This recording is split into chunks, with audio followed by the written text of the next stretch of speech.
All right. Hey, guys. Welcome to the Grocery Shop for Free podcast. I'm very excited about today's episode. Before we get into that, I do want to say that Diane will not be joining us today. It is the busy time of year for us. So, unfortunately, hold on, let me shut this down.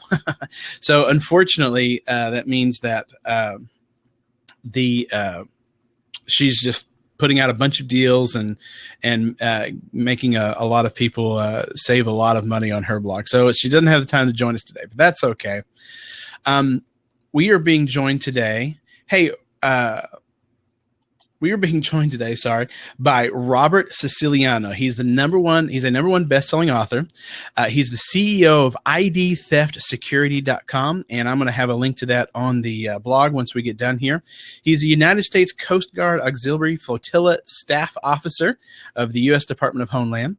The U.S. Department of Homeland Security, whose motto is Semper Paratus, always ready. He's a 4-time Boston Marathoner, a private investigator, and is fiercely committed to informing, educating, and empowering people so they can be protected from violence and crime in the physical and virtual worlds. As a certified speaking professional, his tell it like it is style is sought after by major media outlets, executives in the C-suite of leading corporations, meeting planners, and community leaders to get the straight talk they need to stay safe in a world in which physical and virtual crime is commonplace. Robert, thank you for joining us and welcome to the show. Thank you so much. Happy to be here. Yeah, so this is kind of a little bit outside of our normal purview of the things that we talk about on this podcast. But I thought it was so important because Christmas time is unfortunately the time when the scammers are out. People are more liberal with their money. They're in a charitable mood. They want to give. And unfortunately, a lot of us can be taken advantage of in those situations. So here on the podcast, we like to save you as much money as possible. And part of that is, keeping your money in your pocket and not losing it to scammers or somebody who doesn't have your best interest at heart. So, Robert, again, welcome to the show, and we are excited to hear what you have to tell us. Yeah, thank you so much. This time of the year, from Black Friday on, Cyber Monday, Mobile Tuesday, they're calling it. Yeah, all kinds of every day has its own name now. Yeah, its own financial theme to get you to buy, right? Exactly. And this is the time of the year when people are flinging their credit card number all over the place. They're using it over the phone, online, in person at brick and mortar stores. They're concerned. They're concerned because there are so many data breaches out there. There's been over 1 billion records compromised in the last few years. Hundreds of million credit card numbers being exploited and exposed through various breaches with major retailers. People are concerned. They want to know what to do. They want to know how to protect themselves. They want to understand how to, prevent a criminal from accessing not only their credit card number, but their bank account or getting access to their personal identity. They want to know ultimately, how to not become a victim. Yeah. In the last 18 months, I've had to have my credit card replaced, I think 3 times. Once for the Target breach, once for the Home Depot breach, and there was another one. And every time, my bank says, you used your card at Home Depot, it's been compromised, here's a new one. It's a hassle on this end because you got to wait, 3 or 4 days for the card to come in the mail and verify and all that stuff. And so sometimes you're kind of stuck without a card for a couple days. So yeah, it's a big deal, and I'm sure a multi-billion-dollar business for those on the black end of this spectrum, right? Yeah, the black hat hackers, they call it. There are a number of different kind of hackers out there. When you think back to the spaghetti westerns, Clint Eastwood and all the others, the black hats are the bad guys. Right. You think of the Lone Ranger, the white hat. The white hat was the good guys. And that's what makes up hackers today, white hats and black hats. And the black hats are the ones that exploit the networks and they steal information for personal gain. And the white hats are the ones that work around the clock to protect our information from criminals. And in some cases, the white hats, they're losing in some cases, or the black hats are winning. Technology has outpaced the savviness of software developers to create secure networks in some cases, and it makes it difficult for consumers who are the ones that end up being the victims. Right. Used to, if you were going to scam somebody out of money, you had to pretty much do it face to face, and now, somebody can be sitting in a terminal, thousands of miles away and take all your money. So Exactly. I don't know anything about this. So that's why I called an expert to walk us through. So what are the most common scams that we can look for this time of year, and how can we protect ourselves from them? Sure. Well, there are a number of things to be aware of, to be concerned about. First and foremost, people are always asking me, how do I protect my credit card numbers? Because that's like the first thing that they're worried about, because you use your credit card all the time. And what I tell people straight up is, don't worry about credit card fraud. Like, it's one of those things that, yeah, you should be concerned about, and maybe you should do something about it. Yeah, of course, but don't worry about it. That negatively affects the quality of life. What you should do is be aware that, yes, it does occur, which most people are, but also keep it in perspective. If there is fraud on your credit card, you're not going to be responsible for that fraud as long as you're paying attention to your statements. And that's the most important key there, is to pay attention to your card activity. If the credit card company doesn't pick up on the fraud, like if they don't see it before you do, or if they don't see it and you don't see it, then you're going to be responsible for, the lifestyle of an identity thief. So in the end, credit card companies, they won't tell you statistically how much fraud they pick up on or how much they prevent, but they don't pick up on all of it. Right. So it is up to the user, the card holder, to pay close attention to their statements and make sure that all charges have been authorized by you, the card holder. And the best way to do that, of course, is to pay attention to your statements. Right. Like, that's a complete no-brainer as far as I'm concerned. But some studies show that 9 out of 10 people don't actually pay attention to their statements at all. Right. So the way I pay attention to my statements, the way you should, is frequently. And you can do that, with your monthly paper statement if you wanted to, or you can check in online as often as you want. You can also download your bank or credit card company's mobile application to your smartphone, which is what I've done. And my smartphone app sends me alerts every single time there's a charge made, depending on the various card services. Right. So depending on your bank, depending on your credit card company, you'll get more or less alerts depending on what your settings are and or what they offer you. I log into my bank and credit card company's website, and through there you can see an option for alerts and notifications under the security settings. And you can get text messages or emails with every single charge, whether it's a card present or a card not present transaction. Okay. So that means that I get probably 3 to 5 text messages every single day from my card company letting me know about all the various charges. And that actually is a really good thing, because it keeps me in tune with all my card activity, whether it's me or my wife, because we share an account. Right. And I know all the different charges in real time. Yeah, that actually worked for us. I want to say it was a year or two ago. We got a notification that we had bought a pizza, like 5 pizzas in Minnesota, and we're in Texas. And we weren't sure how it happened, but somehow or another, we ended up buying 5 pizzas for some guy in a half a continent away from us. So we had to go do that. So yeah, those notifications are important. I do have one question for you. It seems like every day my phone is almost begging me to put my credit cards into my phone, whether it be Samsung Pay or Android Pay, or I know iPhone has the equivalent. Are those more safe, less safe, the same? What should we know about those apps? So the apps themselves are designed with security in mind. There is a level of encryption built into the applications that will prevent, in most cases, hackers from getting access to your data while it sits in the phone. Okay. Usually, while it sits in the phone, the path of least resistance to that data while it's just on the phone is if your device A isn't password protected, right, and you lose it or somebody steals it, and if the app itself is also not password protected, that's the easiest way that someone could get access to that type of data. Okay. Right? So as long as you password protect your phone itself, and the app itself is also password protected, that in and of itself makes that data relatively secure.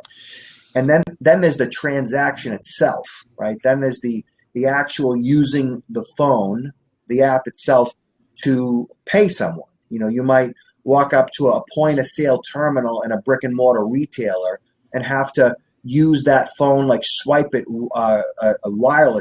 Right. They call that a radio frequency identification chip, a contactless transmission. And that communication, when you swipe it by the point of sale terminal, there's some dialogue going back and forth between your phone and the point of sale terminal. And that near field communications is sending that data generally in an encrypted format. And in that encrypted format, generally, no one's going to be able to read it other than the point of sale terminal and the bank on the other end.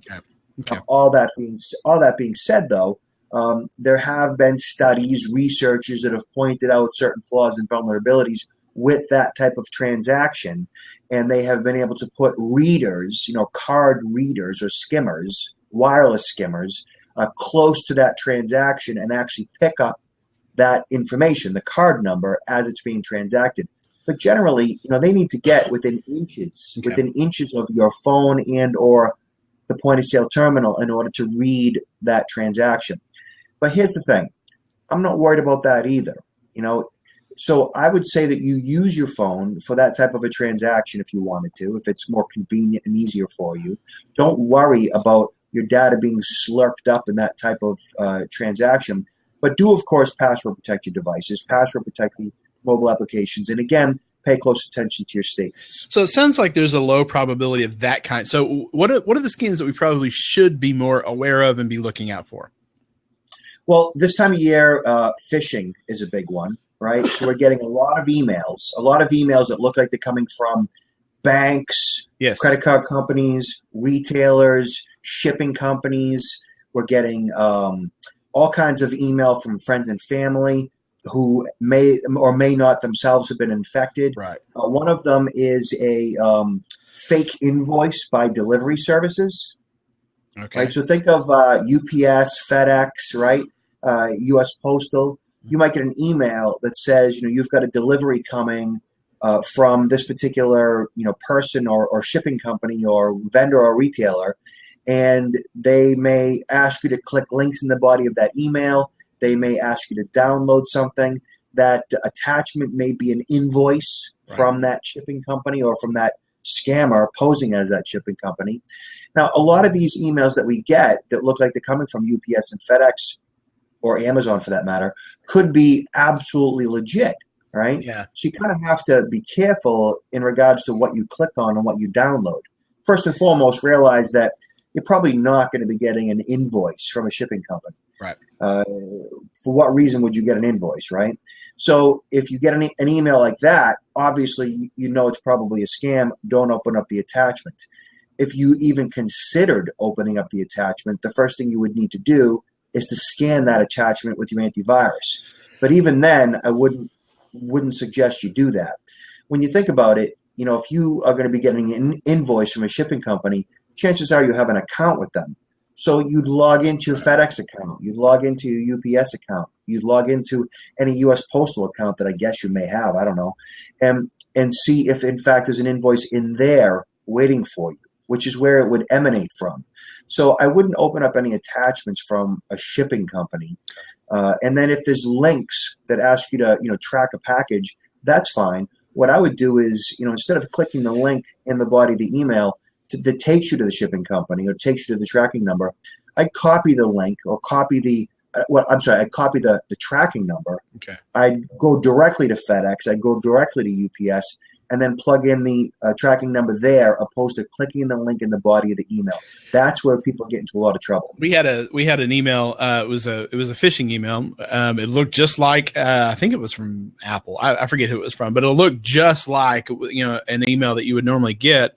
But when we went to click the link, whatever it was, when we clicked the link, I noticed down at the bottom that the the preview of where it was going to send me and the text of the link were two different things. Right. And that was, that was how we caught it. But so now we're in the habit of hovering over links and making sure that where it's going to send me is, it looks legit at least. At a minimum, right? Right. And today, you can't be too careful with clicking links in the body of emails. Right. Even I get statements every month from my bank and my credit card company, and I'm pretty sure they're legit, but I still don't even click the link in the body of the email to go check out my statement, because anybody can recreate that exact same email and send it out to a few million people, and inevitably they're going to phish somebody. Okay. So what other scams are there? So this time of the year, obviously, people are fairly charitable. Right. You mentioned that right at the beginning of our discussion.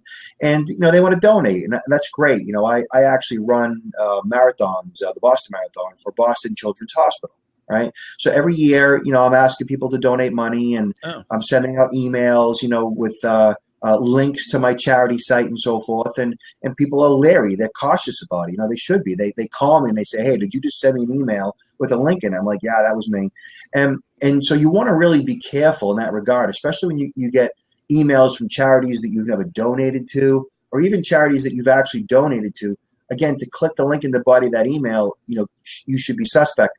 I would go directly to, say, redcross.org, right? Or search the name of the particular charity that you generally donate to and go right to their website directly. Again, once you start clicking links in solicitations via email, that's when you get yourself into trouble. Okay. And then there's also, social networking type scams.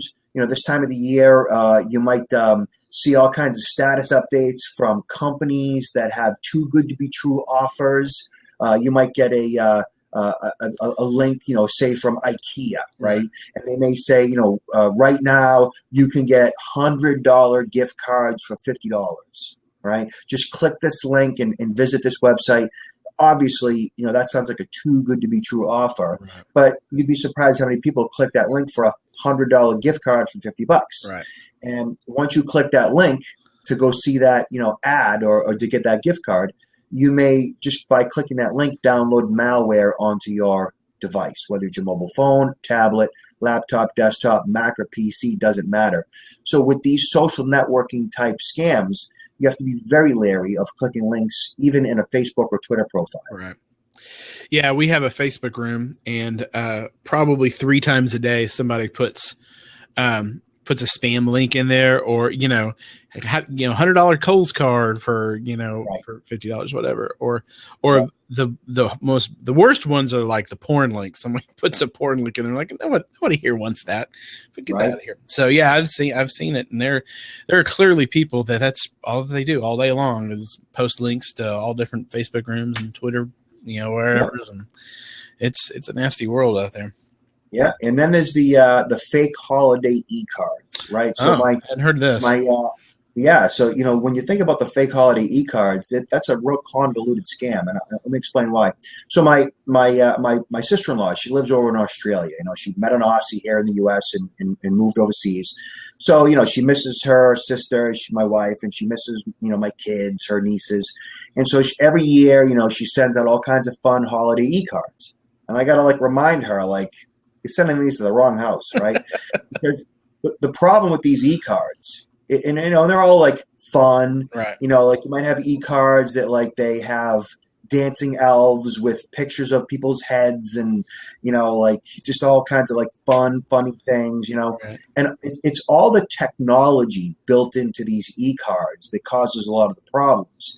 You have various software, Flash, and all kinds of other technology that's in the e-card that if the person's browser isn't properly updated, if their operating system isn't properly updated, if they have an outdated old machine, laptop, desktop with older software, some of these newer technologies could have infections that would infect the person's browser that ultimately infects their PC. And that means malware on their device, which ultimately means that a criminal can get remote access to your computer. They can get your usernames and passwords. They can get information to all of your financial accounts. So these holiday e-cards, many of them, of course, are legitimate, right? But the ones that aren't, and they're sent to somebody that has an older device, it could certainly wreak havoc on them. So what it boils down to is be aware that any holiday e-card, even if you think it's coming from a legitimate person, could infect your device.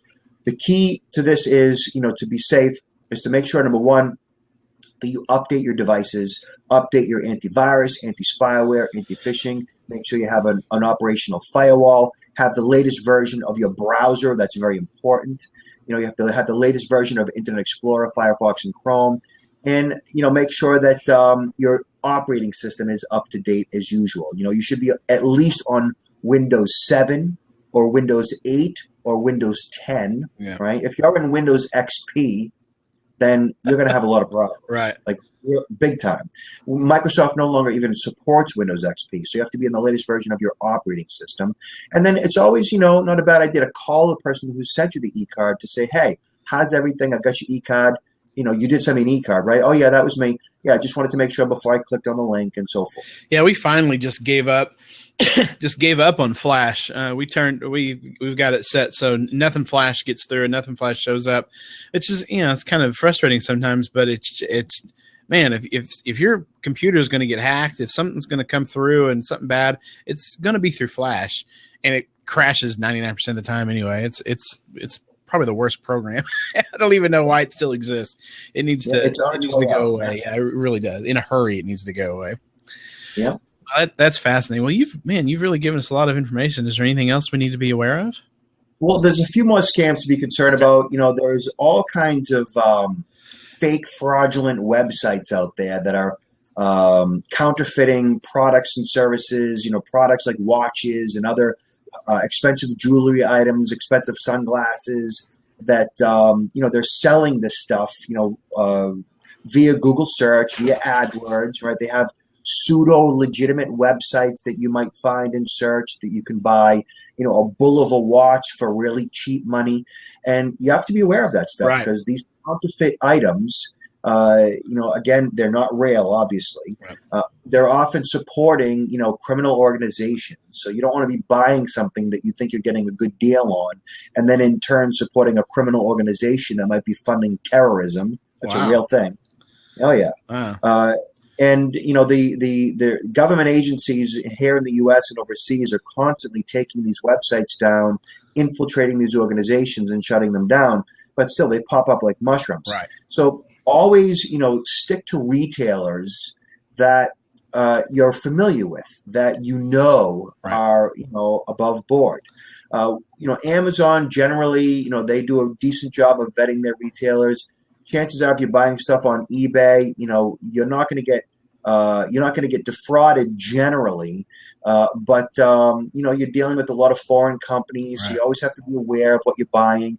eBay certainly does their due diligence to police the various companies that are selling products and services, but you got to be aware. But when it comes to like organic search and just finding some random website selling all these luxury items for short money, you've got to be suspect because chances are, if it's too good to be true, it definitely is. So my wife and I just did this. It was 2 days ago. We're looking for it wasn't a luxury item. It was Torani syrup, if you can believe that. But we found a good deal on a site we had never heard of, or for $5 more, we could have bought it directly from the manufacturer. And I swear we wrestled over that it was $5, and we wrestled over that $5 for like 20 minutes, deciding, where to buy it from, and we ended up buying it directly from the manufacturer. But yeah, so I'm glad that you said that. I didn't think about maybe there being something behind that website maybe it would have, the money would not have gone to a good place. I was going to also say, if you do buy off eBay, one thing I do know is the person that you're buying from, check their rating. If they've got 10 or 15 ratings or more, they're probably okay. If they've got 2 ratings, they haven't sold anything, don't trust them as much. Maybe go to the next guy. Yeah, auction fraud is also another one to look at. Like you said, I'm a big, eBay and Amazon guy. Right, me too. There's probably not a day that I'm not on Amazon or eBay. It's kind of a problem. No, same way. And I want to say my mother-in-law, she's 85 years old. She lives with us. She got Amazon Prime a couple years ago. And at the time I thought that's the dumbest thing. You're prepaying for $80 worth of shipping. What? She uses that every day. And now the entire family, we don't leave the house. We just Amazon Prime everything right to the house. It's brilliant. It's the best thing ever. Yeah. Amazon, you're going to be in pretty good shape with. Like eBay, auction fraud, you got to be suspect. Like you said, check their ratings. I'm never going to buy from somebody that has 0 ratings. Right. Like they've got to have at least something going on there. Exactly. And then, like when it comes to big ticket items, I'm not sure, like if you want to be buying like a car on an auction site, like, I've sold vehicles on auction sites, but, that all was like a local transaction. Oh. Like I didn't buy something from across the country. Like if you're going to be doing stuff like that, you always have to check in, know what you're getting yourself into, look at the different insurances, contact, the auction site itself. And then there's Craigslist. Craigslist is a big one, especially this time of the year. People might not have as much money in their pocket. They want to try to get discounts on a few things. Craigslist, is a great place to find a score. I find scores on Craigslist all the time. Right. But then, once you're on Craigslist, you also have to know that there are scammers on Craigslist. Right. And those scammers, they'll dig their claws right into you the second that you either post an ad or you're looking to buy something. You're looking to get, a secondhand bike for your kid or a secondhand mobile device. And once you do, they might start talking about, okay, yeah, we're going to send you a check, and that check is going to have additional money in it for shipping. And so, you get this check and you think you have this additional money for shipping. And then they might say, oh, you know what? I sent you a check for too much money. Could you send me back the difference? Now they want you to send them money. They call that an advanced fee scam. Always, of course, be aware of stuff like that. Craigslist will tell you right in there in every ad, don't ever deal with Western Union or MoneyGram. Not that Western Union or MoneyGram are scams at all, because they're not. But it's the scammers that use those services as tools to scam you to get you to wire them money. Like, don't ever wire money via these services via a Craigslist ad. Like, that is the biggest red flag. And I know a lot of municipalities and cities across the U.S. have created Craigslist safe areas. So there are areas in like a public park or something. They're under constant video supervision, and you go there. So everyone's out in the open. It's video protected, and you can do all your transactions out in the open. So that's nice. Yeah. That's the other side of crime. We've been talking a lot about the financial aspects of Christmas shopping and credit card numbers and malware and so forth. But the physical aspects, protecting your person. Craigslist, obviously, many of us are familiar with the Craigslist killer. There's all kinds of violent people that are also paying attention to auction sites and classified online sites. And safe zones that police and municipalities are offering is definitely the safest way to go. Wow, Robert, you've really given us a lot of information. I know you have to leave, so with just a few minutes left, is there any little tidbits that you can give us that we might need to stay safe? Sure. So what it all boils down to, we talked about credit cards right from the very beginning. Don't worry about credit card fraud, but you need to do something about it. And that means you need to check your statements as frequently as you possibly can. Save your paper statements or paper receipts for any transactions so you can match them up with what you see online or your paper statement.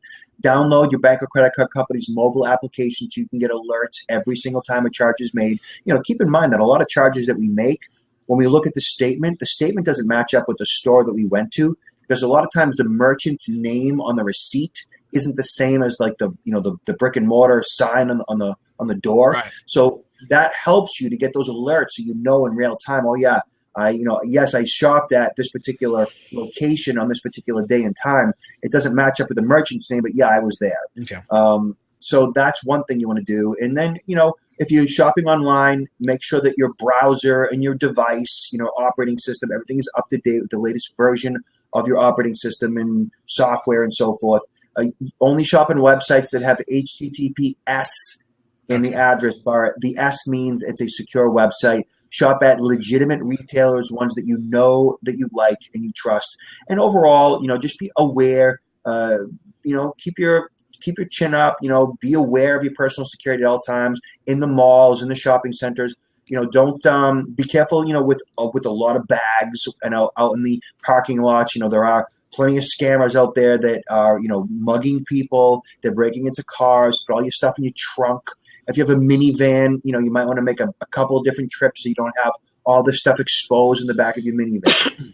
Yeah, we were at lunch a couple months ago, and there was a police officer walking up and down all the cars, and I thought they were writing tickets. I couldn't imagine what they were writing tickets for, but what he was doing was he was saying, I walked next to your car and I saw that you had an iPhone and some bags in the front seat, and if I was a thief, I that's what I would have stolen.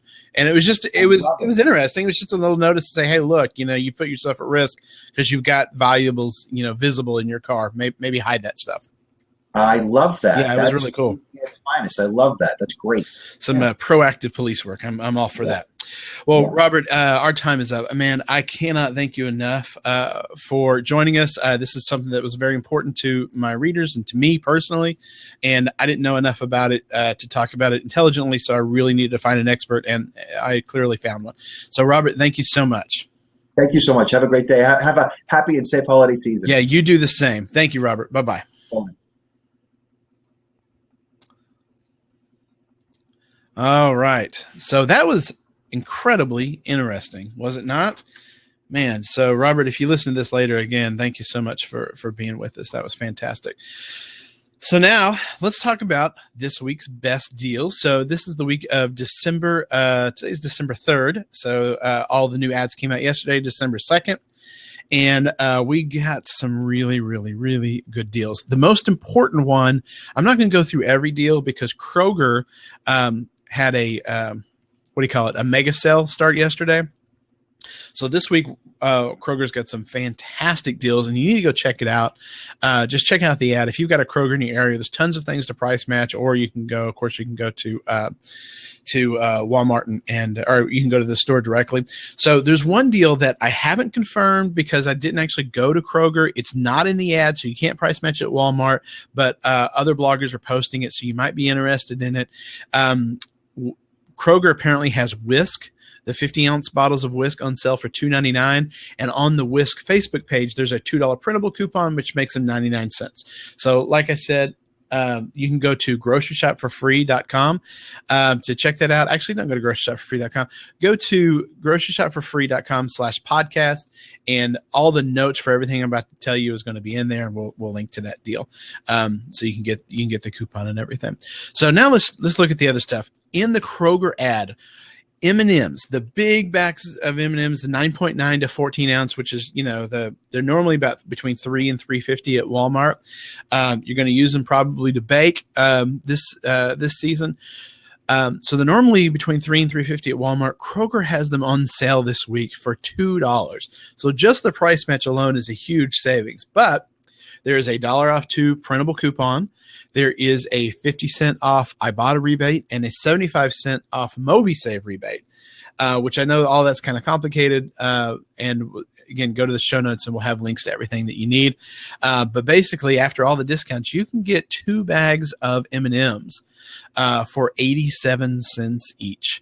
And again, these are not the little bags next to the register. These are the big bags that you bake with and put in serving bowls and everything. Also, Ken's dressing. Ken's dressing is normally about $2.28, I think, or $2.58 rather, at Walmart. Kroger has it on sale this week for $1.49, and there is a $1 off 2 MobiSave rebate, so it makes them 99 cents each. And if you just love Ken's dressing and you want to get tons and tons of Ken's dressing, if you buy more than $12 worth of Ken's dressing, you can get a $4 rebate from Saving Star too. So, if that's interesting to you, you'd have to buy, probably 8 bottles of Ken's dressing to get the $4 off. So let's move on to Albertsons. Albertsons this week has Skinner pasta. Normally it's $1 a box at Walmart. The Albertsons has it for 59 cents. So there's no coupons or anything. It's just, you can get Skinner pasta for almost half price. Bird's Eye Steam Fresh vegetables. These are usually between $1.25 to $1.88 at Walmart.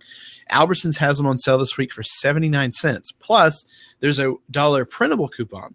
So the $1 printable coupon makes them free at if you price match Albertsons plus 21 cents overage. So this is a good week to stock up on the Bird's Eye Steam Fresh vegetables. Get them free and make a little money. Also, not bad. So now let's talk about these aren't price match deals. These are just some of the deals that you can get with some of the available coupons. 7-Up 2 liters are $1 each at Walmart. And there's a $1 off 3 printable coupons, so they're 67 cents each. Or if you get the 7-Up 10, you can still use a $1 off 3 coupon, and there's a 50 cent off one Ibotta, which means you can get them. You can get three 2 liters, 7-Up 10 2 liters for 50 cents each, or $1.50 total for all three. Not bad. Betty Crocker cookies. So Betty Crocker cookies, the bigger pouches are $1 each at Walmart. And so these are the sugar cookies. There is a 75 cent off of 3 printable coupon, and a 75 cent off of 3 Savings Star rebate, and a 50 cent off 1 Ibotta rebate. So it makes them 33 cents each. So if you do, sugar cookies, and you and your family decorate sugar cookies, that's probably the cheapest you're going to find sugar cookie mix, 33 cents a bag. And that's enough for a whole lot of sugar cookies, because you're going to have to buy 3 of them. Bisquick. So I'm not going to break down this deal because this is a little complicated. So go to the show notes and check out the breakdown. But basically, with all the coupons and the rebates and everything that are available, you can get a bottle of the Bisquick Shake and Pour for $1.32, or you can get the bigger 40-ounce boxes of Bisquick for $1.74, or you can get the 40-ounce box of Bisquick and a jar of McCormick vanilla extract for $2.96. So all of those deals are good. You just decide the one that you want the most. Pardon me. Also, Carmex. There's a coupon that makes Carmex 73 cents at Walmart. Not bad. Also, there's a coupon that I have actually never seen before. It came out yesterday. It's a coupon for Reese. So this isn't the peanut butter company. This isn't Reese's. This is Reese. And they have specialty. They sell specialty canned goods. So, like artichoke hearts, they sell capers, they sell water chestnuts. So, like, not the stuff that you normally buy, but it's there on the shelf at your local Walmart. So it's a 75 cent off coupon, and there's a bunch of different things you can use it on. The best deal is if you're in the mood for water chestnuts, you're going to do some Asian cooking. Walmart has those water chestnuts on for 96 cents. So after the 75 cent coupon, you can get a can of Reese water chestnuts for 21 cents. That's not bad. Not bad.